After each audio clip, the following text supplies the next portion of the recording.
O Senhor esteja convosco. Ele está no meio de nós. Proclamação do Evangelho de Jesus Cristo, segundo São Lucas. Glória a vós, Senhor. Naquele tempo, disse Jesus a seus discípulos: Eu vim para lançar fogo sobre a terra, e como gostaria que já estivesse aceso. Devo receber um batismo, e como estou ansioso até que isto se cumpra. Vós pensais que eu vim trazer a paz sobre a terra? Pelo contrário, eu vos digo, vim trazer divisão. Pois, daqui em diante, numa família de 5 pessoas, 3 ficarão divididas contra 2 e 2 contra 3. Ficarão divididos, o pai contra o filho e o filho contra o pai, a mãe contra a filha e a filha contra a mãe, a sogra contra a nora e a nora contra a sogra. Palavra da salvação. Glória a vós, Senhor.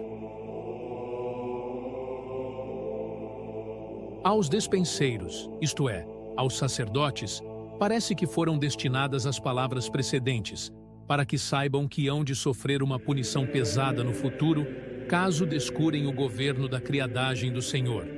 Mas como é pequeno o avanço de quem é afastado do seu erro, pelo medo do suplício, o Senhor os incendeia a buscar o amor da divindade, dizendo: Eu vim trazer fogo à terra, não, de certo, o que consome os bons, mas o que produz a boa vontade, que melhora as vasilhas de ouro da casa do Senhor e consome o feno e a palha.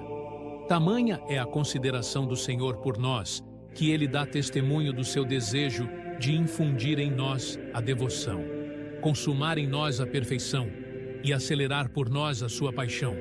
Daí que siga, e quão grande é a minha ansiedade até que ele se conclua.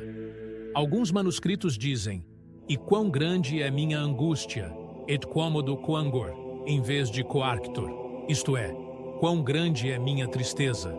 Pois, embora não tivesse em si mesmo nenhuma causa de mágoa, angustiava-se por nossas tribulações e mostrava tristeza pelo tempo da morte.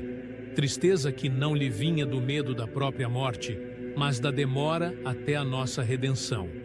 Se angustiava até o cumprimento da paixão, estava, todavia, tranquilo quanto ao próprio cumprimento. Feria-o a condição do afeto corporal, e não o medo da morte, pois, havendo recebido o corpo, devia sofrer tudo o que é próprio do corpo: a fome, a sede, a angústia e a tristeza. A divindade, porém, desconhece qualquer mudança em meio a esses afetos. Ao mesmo tempo, mostra que, no combate da paixão, a morte do corpo é a libertação de toda a ansiedade, e não o cúmulo da sua aflição. Em sentido místico, a casa, que é uma só, é um só homem. Onde lemos 2, um deve dizer que a alma e o corpo, havendo acordo entre eles, tornam-se ambos um só. E um é o que serve, o outro o que domina. Ora, 3 são as afeições da alma, a terceira, irascível. São divididos, pois, 2 contra 3, e 3 contra 2. Pela vinda de Cristo, afinal, o homem que era irracional foi tornado racional. Éramos carnais, terrenos. Enviou Deus seu Espírito aos nossos corações e fomos tornados filhos espirituais. Gálatas 4. Podemos ainda dizer que nesta casa há outros 5, o olfato, o tato, o paladar, a visão e a audição. Se, pois, por meio do que ouvimos ou lemos com os sentidos da visão e da audição, expulsamos os deleites supérfluos do corpo, que são recebidos através do paladar, expulsamos pelas seduções dos vícios. Ou, se admitirmos que o estado da mente não é tomado de separação e agora dos vícios e dos pecados. Ou ainda, podemos ver isto a carne e alma separadas do olfato, do tato e de luxúria, pois o sexo mais forte, que é o da razão, se inclina a afeições viris. Já a luxúria esforça-se por amolecer a razão. Desta origem saiu e criou raiz a paixão dos diversos desejos. Quando a alma, porém, volta em si, abjura seus herdeiros bastardos, e a carne, olhando para os desejos que ela mesma gerou em si, aflige-se de estar presa nesses, como que espinheiros do mundo. Mas, Como se fosse a nora do corpo e da alma, a sensualidade se casou com a paixão dos maus desejos. Portanto, enquanto permaneceu na mesma casa uma harmonia indivisa, mancomunados os vícios, não parecia haver divisão nenhuma.